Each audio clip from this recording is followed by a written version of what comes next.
Que a graça e a paz do nosso Senhor Jesus Cristo seja com todos vós, meus irmãos. Saudade de todos vocês. Não podemos estar presentes, mas reunimos virtualmente. E nesta manhã nós vamos estar dando prosseguimento ao nosso estudo da nossa revista, estudando a lição 10, que vai falar sobre o pluralismo em confronto com a cosmovisão cristã. Vamos orar. Nosso Deus, nosso Pai, louvamos e bendizemos Teu santo nome por estar acrescentando mais um dia em nossas vidas, Senhor Deus. Obrigado, ó Pai, por esse privilégio de podermos abrir a Tua palavra e estudá-la, Senhor. Que o Teu Santo Espírito venha intermediar este estudo, Senhor Deus, falando aos nossos corações, aclarando a nossa mente, nosso coração, para prosseguirmos a nossa jornada de santificação.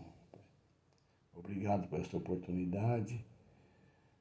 Nos abençoe e nos guarde no decorrer desse estudo, Senhor Deus, em nome de Jesus. Amém. O nosso estudo está baseado lá num versículo só, está lá em João 14:6. E Jesus vai responder aos discípulos, então: eu sou o caminho, a verdade e a vida. Ninguém vem ao Pai senão por mim. Jesus está indicando que o único caminho para chegar ao Pai é Ele, não há outro. E aí, então, agora entra o pluralismo, com as suas múltiplas formas de se chegar ao Pai. Então, Jesus não vai nos mostrar essa lição do perigo do pluralismo que está havendo no mundo hoje. Que o pluralismo é uma forma de pensar em que tudo é válido, todas as teorias têm seu lugar de ser. Consequentemente, não podemos, sob hipótese alguma, defender a exclusividade ou ideias ou práticas. Assim, no mundo pluralista, o cristianismo é visto apenas como mais uma religião. É arrogância de nossa parte cristã considerar o cristianismo e Cristo como o único acesso a Deus. Porque o pensamento deles e a defesa deles é essa. Todas as religiões levam a Deus, todos os caminhos levam a Deus. Então eles contrariam veemente a ideia de ser exclusivistas. E nós somos exclusivistas, né? Temos um único Deus e um único Salvador. Então nós estamos vivendo uma época, um tempo de muitas mudanças fundamentais na vida, principalmente em parte espiritual. Para nós não, porque nós temos um livro, a Bíblia, um livro de regra, de fé e prática, e o qual nós seguimos. Mas o mundo não enxerga a Bíblia e mais alguma coisa. Portanto, nós precisamos obedecer à recomendação da palavra de Deus e conhecer o tempo, conhecer os tempos. Né? Em Romanos 13:11, Paulo fala: já é hora de vos despertardes do sono. Que sono é esse? A nossa apatia diante do pluralismo. Nós estamos muito quietos, nós estamos muito apáticos, não contestamos, não colocamos a verdade em que nós cremos, que é a palavra de Deus, que é o único caminho. Então a cultura ocidental tem passado por muitas mudanças, uma cosmovisão depois de outra tem aparecido. A cosmovisão bíblica, isto é, a ideia do mundo, de criação de Deus, de homem, etc., através da lente das Escrituras, tem atravessado todos os períodos da civilização ocidental. E nós vamos atravessar todos esse período também, crendo na palavra de Deus. Contudo, com a entrada do período moderno, essa cosmovisão sofreu vários embates e com a lente do racionalismo, não mais bíblico, mas sim do racionalismo. Fez com que a cosmovisão bíblica viesse quase a desaparecer em alguns segmentos e regiões. Com o advento dos tempos modernos, a cultura ocidental foi invadida pela cosmovisão romântica e do cientificismo materialista do século XIX. Já no século XX, ela foi invadida pelo marxismo, fascismo, positivismo, existencialismo e outros muito mais ismos por aí. Contudo, na segunda metade deste século, quer dizer, do século XX, o espírito do tempo moderno veio a cair de moda. Caiu de moda por quê? Aí nós entramos no tempo pós-moderno, na nossa época. Então, o pluralismo é uma forma de pensar em que tudo é válido, todas as teorias têm seu lugar de ser. O pluralismo religioso é a posição que afirma a igualdade e propriedade de todas as religiões. Nenhuma religião poderia se posicionar como sendo verdadeira, e assim todas devem ser não somente estudadas, mas aceitas como legítimas expressões de fé. A sinceridade dos participantes é que contaria e cada um definiria o Deus ou a divindade do seu próprio modo. Porque todas as religiões levam a Deus, o pensamento e a defesa do pluralismo. Então, o mundo pluralista contraria veementemente a ideia de exclusividade, contraria veementemente a nossa crença, contraria violentamente e que Jesus é o único caminho. Então, esse tipo de pluralismo é mortal para a alma e não deve encontrar abrigo no pensamento do cristão. Afinal, Jesus, lá em João 14,6, que nós lemos, ele afirma que ele é o caminho, a verdade e a vida. Ninguém vem ao Pai senão por mim. A religião cristã é exclusivista, por natureza. E isso deve ser apresentado e defendido sem apologias. Como o cristão deve agir nesse contexto? Como devemos agir para vivermos a exclusividade do Evangelho? A resposta também é exclusivista. É uma visão bíblica orientada e guiada a partir da palavra de Deus, com a finalidade de levar as pessoas a perceber a incoerência de todos os demais sistemas que há.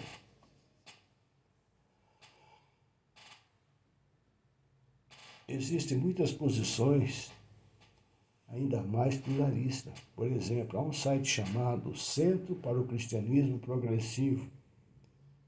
Olha a ideia que eles apresentam. Presumir que a Bíblia é a última palavra em matéria de religião não fará nenhum sentido aos seguidores de outras religiões. Afinal, todos possuem seus textos sagrados e proclamam possuir a verdade. Insistir na exclusividade de fé cristã é chauvinismo religioso. Os trechos bíblicos do Evangelho de João, nos quais Jesus se coloca como eu sou o único caminho, são meras expressões poéticas. Jesus era um místico, ele está apenas expressando uma experiência mística, no qual ele se liberta do seu ego, da sua personalidade, experimentando a Deus como única realidade. Esse é o pensamento desse site. Mas não é isso que a Bíblia nos ensina. Mais uma vez, João lá, 11, 25 a 26, faz as palavras de Jesus. Eu sou a ressurreição e a vida. Quem crê em mim, ainda que morra, viverá. E todo aquele que vive e crê em mim, não morrerá certamente, não morrerá eternamente. Você crê nisso, meu irmão? Então, Cristo demanda de uma tomada de posição da nossa parte. Cristo quer que nós defendamos. Se nós cremos que Ele é o único caminho, a única verdade, Ele quer que nós defendemos.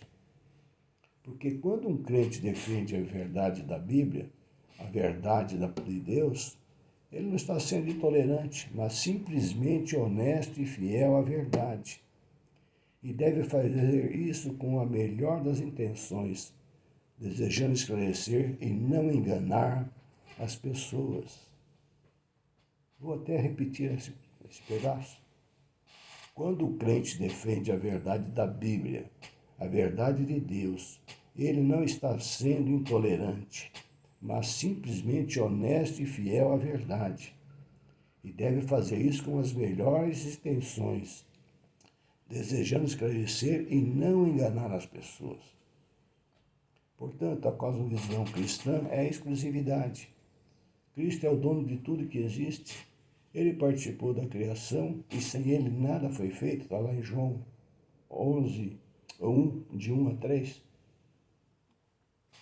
Nós cristãos não podemos aceitar jeitinho como expressão cultural legítima, pois, vias de regra, esse jeitinho não quer dizer apenas flexibilidade ou adaptabilidade, mas ela representa a quebra de valores, princípios ou regras para se atingir um fim.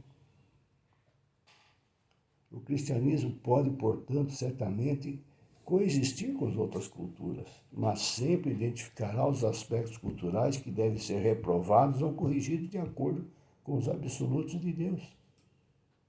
Uma cosmovisão cristã é uma maneira de ver o mundo com a lente biblicamente orientada em relação a todas as estruturas sociais, culturais, econômicas, científicas e religiosas. Veja, nos Estados Unidos há um famoso apresentador de televisão, até o Jô Soares se espelhava muito nele, chamado Larry King. E um de seus entrevistados foi o pastor John MacArthur. E Larry King então vai defender lá que a cosmovisão dos muçulmanos, como sendo igualmente lógica, coerente e legítima, a bandeira da tolerância, para que não haja situação incômoda e politicamente incorreta na conversão. Agora veja a resposta do John MacArthur, o pastor. Ele responde ele com sabedoria, sem comprometer 1 milímetro das verdades cristãs. Ele não usou de subterfúgio. Ele usou a sabedoria que Deus lhe deu. King, falando de uma personalidade muçulmana, ele diz que ele ora 5 vezes por dia, ele acha que isso está certo, que ele deve estar orando a algo ou para alguém, né? E MacArthur então vai responder a ele: bom, infelizmente ele ora ao Deus errado. Existe apenas um único Deus vivo e verdadeiro, e esse é o Deus das Escrituras, o Deus do Pai do nosso Senhor Jesus Cristo. Se você não ora a esse Deus, você ora a ninguém. Mas King vai mais ainda, cutucar ele. King então vai e fala: mas ele não crê nisso. Como você lida com isso? A crença dele é tão forte quanto a sua?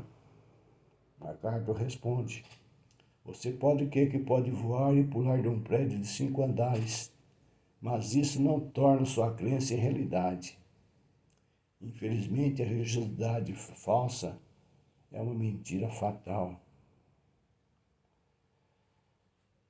Aí King contrapõe ele: então o mundo dos muçulmanos é todo falso?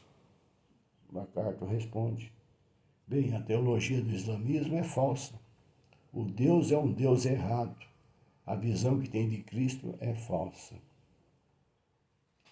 Então nós devemos pedir sabedoria semelhante para responder esse tipo de comum questionamento. E às vezes nós somos questionados por outras religiões e a gente não tem sabedoria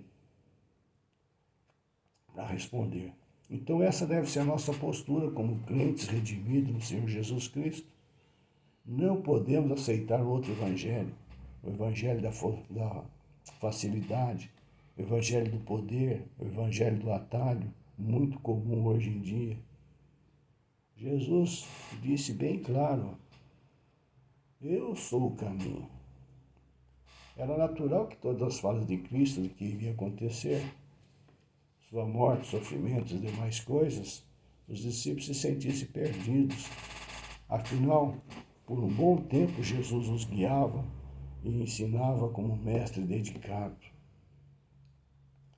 Em breve, sem a presença física de Jesus, quem os guiaria? Quando Jesus diz que eu sou o caminho, está reforçando a ideia de que ele era o Messias que representava o acesso pleno a Deus. Após a morte de Cristo, o véu do santuário se rasgou, dando livre acesso a Deus. Jesus é o caminho que nos leva a Deus. Não existe outros caminhos, não existe atalho. Jesus fala um pouco mais ainda: eu sou a verdade. A verdade é algo que é incontestável, fiel, absoluto, que é fato, em quem não há sombra de dúvida. Quando Jesus diz que ele é a verdade, está dizendo claramente que ele não é uma verdade, como os muitos por aí costumam pregar, dizendo que há muitas verdades e que cada um tem a sua verdade. Jesus é a verdade absoluta, pois é Deus. Ele é o verdadeiro, ele é a verdade plena em quem não há engano. Sendo ele a verdade, podemos trilhar sem medo pelo caminho correto, o caminho em que não há engano ou sombra de dúvida.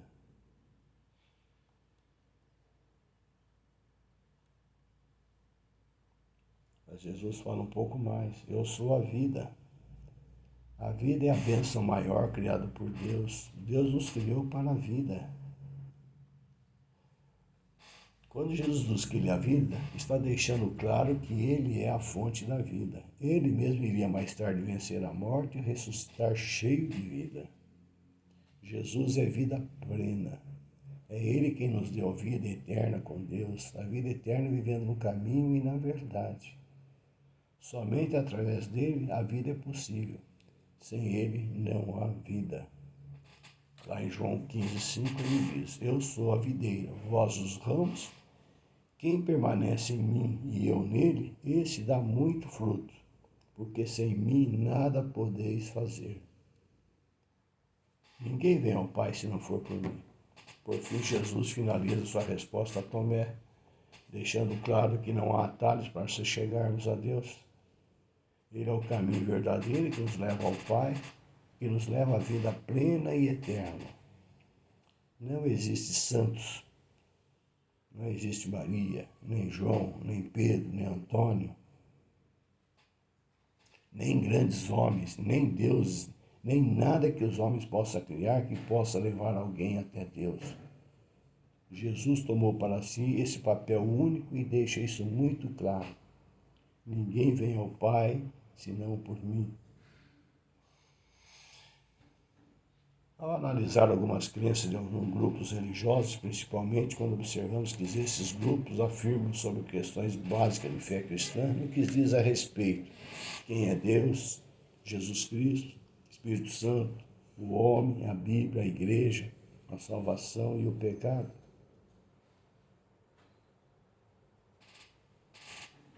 Então nós podemos constatar que não existe concordância, que não se fala a mesma língua.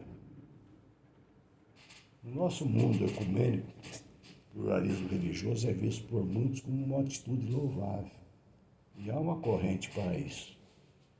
No sentido mais amplo, o pluralismo nega qualquer verdade absoluta e defende a noção de que todas as religiões sejam igualmente válidas. Conforme essa perspectiva, não importa se a pessoa seguir o cristianismo, o judaísmo, o budismo, o islamismo ou qualquer outro sistema religioso, todos os caminhos, dizem os pluralistas, ao mesmo Deus e à mesma felicidade. Então, cristianamente é, porém, fundamentalmente incompatível com o pluralismo religioso.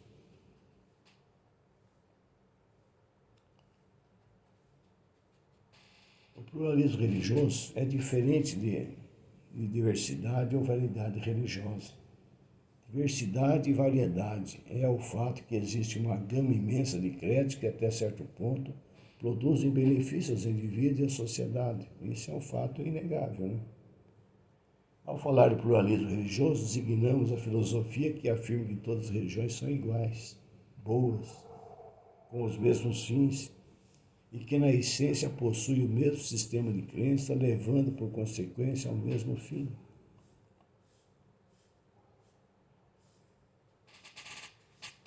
Há um escritor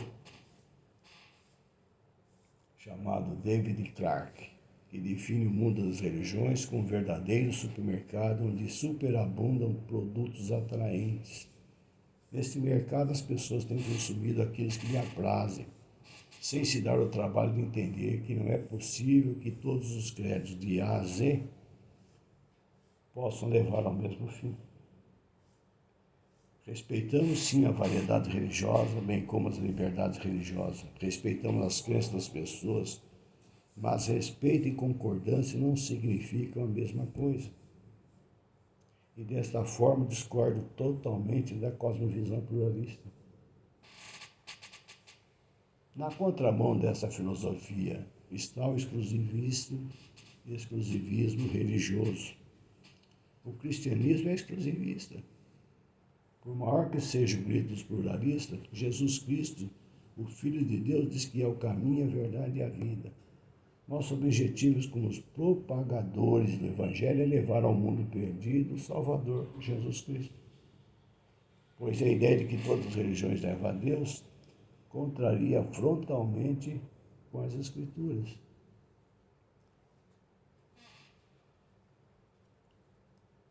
E qual a origem do pecado e do mal na existência humana?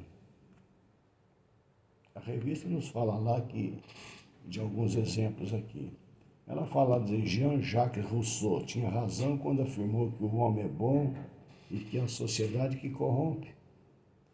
Será que Karl Marx tinha razão quando afirmou que o mal que existe na sociedade é em razão das disputas de classes entre patrões e empregados e das diferenças sociais? Será que Freud tinha razão quando afirmou que o grande problema do ser humano e do mal é uma questão de sexualidade? Como cristão, cremos que o problema do mal é a queda lá no paraíso. Com a queda lá no paraíso, o mal está no mundo. E ele tem entrado na mente dos cristãos.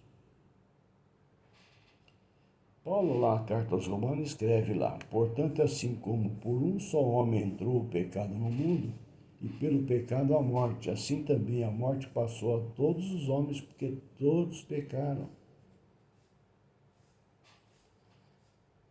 As Escrituras ensinam que a única saída para a humanidade caída é a centralidade de Cristo nos corações dos piedosos, dos crentes. Enquanto as pessoas não forem verdadeiramente transformadas pela graça salvadora de Deus em Cristo Jesus, não haverá solução para os problemas.